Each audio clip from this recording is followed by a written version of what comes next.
১৯৭৫-এর একেবারে শুরুর দিকের গল্প। প্রখ্যাত দেশ পত্রিকার সম্পাদক সাগরময় ঘোষ সমরেশ মজুমদারকে একবার ডেকে বললেন তার সাথে যেন দেখা করেন। ততদিনে সমরেশ মজুমদার প্রায় ৮-১০ বছর ধরে ছোট গল্প লিখছেন। সাগরময় ঘোষ এবার ওনাকে ডেকে অনুরোধ করলেন যেন সমরেশ মজুমদার একটা উপন্যাস লেখেন। এখন উপন্যাস লিখবার কথায় সমরেশ মজুমদার রীতিমতো আটকে উঠলেন, কেননা উনি ভাবছিলেন যে ৮-১০ পাতার ছোট গল্প হয়তো লিখে ফেলা যায়, কিন্তু ১০০-১৫০ পৃষ্ঠার উপন্যাস লেখা এটা চারটিখানি কথা না। এবং তারই মনোভাব সাগরময় ঘোষ অভিজ্ঞ মানুষ, উনি বুঝে ফেললেন যে ও তো আগ্রহ পাচ্ছে না। তখন উনি একটা উদাহরণ দিয়েছিলেন, বলেছিলেন টেস্ট খেলায় যখন নতুন একজন খেলোয়াড় সুযোগ পায়, সে যদি রান করতে না পারে তাহলে পরবর্তীতে তাকে আর নেওয়া হয় না, সুযোগ কমে যায়। যেমন সুনীল, ও লিখেছিল আত্মপ্রকাশ নামে একটি উপন্যাস।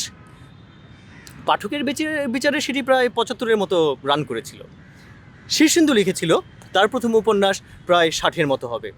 আর তারপরে আরেকজনের উদাহরণ উনি দিলেন বরেন গঙ্গোপাধ্যায় সম্ভবত, যিনি যেই গল্প লিখেছিলেন নাম ছিল নিশীথ ফেরি, যেটা পাঠকের মনে তেমন একটা দাগ কাটতে পারেনি, যে কারণে বরেন গঙ্গোপাধ্যায় পরে আর সেই সুযোগগুলো পাননি। এইটুকু বলে উনি সমরেশ মজুমদারকে অনুরোধ করলেন যে এবার তুমি তোমার ভাগ্য কীভাবে গড়বে ভেবে দেখো। তাতে করে সমরেশ মজুমদার কতটুকু কনফিডেন্ট হয়েছিলেন সে গল্পটা ঠিক বলা যায় না, কারণ সমরেশ মজুমদার পরে বহুবার বহু জায়গায় বলেছেন যে তিনি ঠিকই করেছিলেন, ওখান থেকে ফিরে এসে সাগরময় ঘোষকে তার মুখের উপর না বলা সম্ভব না, কিন্তু তিনি আর লিখবেন না, কারণ তার মাথায় যে গল্পের প্লট আছে সেটি ৮-১০ পাতার ভেতরেই হয়ে যাবে। বড় গল্প লেখার মতো কোনো খোরাক, কোনো ভাবনা তার মাথায় আসছে না, আসার কোনো সম্ভাবনাই নেই। তো এই যখন অবস্থা, উনি একদিন এরকম এক সময়ে গিয়েছেন তার এক সাহিত্যিক বন্ধুর এখানে, চৌরঙ্গীর মোড়ে তখন তাদের আড্ডা হয়। তো সেখানে গিয়ে যাদের সাথে তার দেখা করার কথা তাদের সাথে ঠিকঠাক দেখা করতে না পেরে পাকে চক্রে পড়ে ঘটনার উনি চলে গেলেন সেই দলের সাথে মিলে রেস করছে। গিয়ে দেখতে পেলেন সে তো এক ভিন্ন জগৎ, নানান রকমের মানুষ, এবং যাদেরকে উনি কখনো ভাবেনও নি, এত রথি মহারথী মতো মানুষজন যে ওখানে থাকবেন, তারা রীতিমতো গিয়ে বসে আয়েশ করে হিসেব করে রেস খেলছে। তো উনিও বসে রেস খেলা দেখতে থাকলেন এবং একটা সময় খুব ইনভলভ হয়ে গেলেন। তো মাঝখানে দেখবেন যে যখন একটা ঘোড়া জিতে যাচ্ছে, চারপাশে উল্লাস, আরেক বিশাল অংশের মানুষের মাঝে হতাশা, ক্ষোভ। এর মাঝেও আরেকবার দেখা গেল একটি ঘোড়া প্রায় জিতে গেছে খেলায়, কিন্তু একেবারে যখন উইনিং পোস্টের কাছে চলে এসছে সে পড়ে গেল। পেছন থেকে যাদের কোনো সম্ভাবনাই ছিল না তারা এসে তাকে টপকে গিয়ে জিতে গেল। এবং শুধু তাই না, কিছুক্ষণের মাঝেই দেখা গেল সেই যে ঘোড়াটা যে জিতে যাচ্ছিল তাকে সাদা পর্দা দিয়ে ঘিরে ফেলা হচ্ছে, এবং পশু চিকিৎসকদের মতামত নিয়ে বিচার করে তাকে গুলি করে মেরেও ফেলা হলো। কারণ যে ঘোড়া আর রেসের ময়দানে দৌড়াতে পারবে না তাকে আর রেখে কী লাভ। সেই চিন্তা সমরেশ মজুমদারকে এত আলোড়িত করলো, তিনি তারপর বললেন যে আমি আর গল্পের প্লট পেয়ে গেছি, উপন্যাসের প্লট পেয়ে গেছি। এবং তারপরে ১ সপ্তাহের মাথায় তিনি যেই গল্পটা লিখলেন, যেই উপন্যাসটি লিখলেন, তার নাম দৌড়, এবং সেটি সমরেশ মজুমদারের প্রথম উপন্যাস। এইটুকু গল্পের অংশের বলার আরেকটা ভালো কারণ হচ্ছে এই অংশটুকু, রেসের ময়দানে যাওয়া, ঘোড়ার জিতে যাওয়ার অংশ থেকে প্রায় হেরে যাওয়া, অলমোস্ট একই রকমভাবে দৌড় উপন্যাসটিতে আছে। দৌড় উপন্যাসের কেন্দ্রীয় যে চরিত্র তার নাম রাকেশ। বেচারার খুব একটা ভুল তথ্যের উপর নির্ভর করে তার চাকরিটা চলে যায়।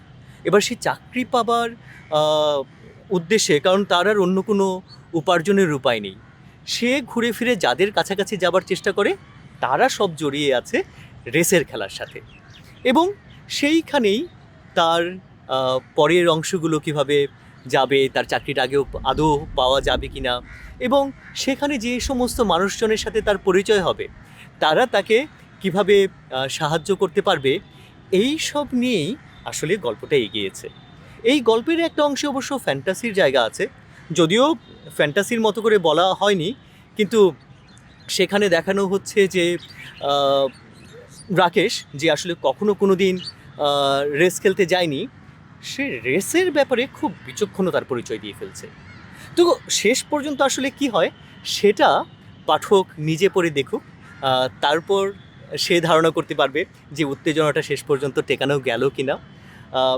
তবে শুধু তো এই রেসের অংশই না, সমরেশ মজুমদার দক্ষ লেখক, উনি যখন এই গল্পটা সাজিয়েছেন, উনি চারপাশের আরও অনেক অংশ খুব সুন্দর করে তুলে এনেছিলেন। সেখানে যেমন এই 70-এর দশকের সময়টা তুলে আনা হয়েছে, ঠিক তেমনিভাবে গল্পের ভেতরে জীবন ঘনিষ্ঠ কিছু বিষয়, জীবনের কিছু রূঢ় বাস্তবতা তুলে ধরা হয়েছে। এই গল্পে মেয়েদের চরিত্রকে খুব শক্তভাবে দেখানো হয়েছে এবং সেই গল্পে 3টি কেন্দ্রীয় চরিত্র হবে না, বাট রাকেশের সাথে জড়িত 3টি নারী চরিত্র আছে, নীরা, দীপা তো না, নীরা এবং হচ্ছে জিনা। আমি 3 নম্বর চরিত্রের নামটা খুব কাছাকাছি বলে সবসময় গুলিয়ে ফেলি, তার নাম হচ্ছে রিয়া। এই 3জনকে নিয়ে খুব সুন্দর করে বিভিন্ন ঘটনার জোর সেখানে দেওয়া হয়েছে এই উপন্যাসটিতে।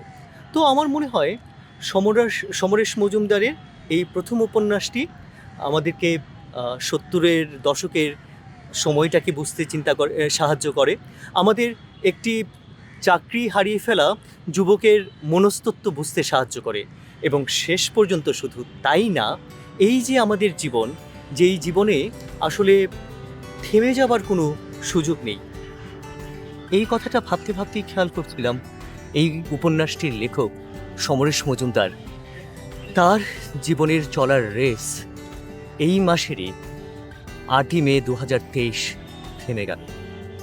এই মহান সাহিত্যিকের সকল কর্মের প্রতি রইল আমাদের শ্রদ্ধা আর ভালোবাসা।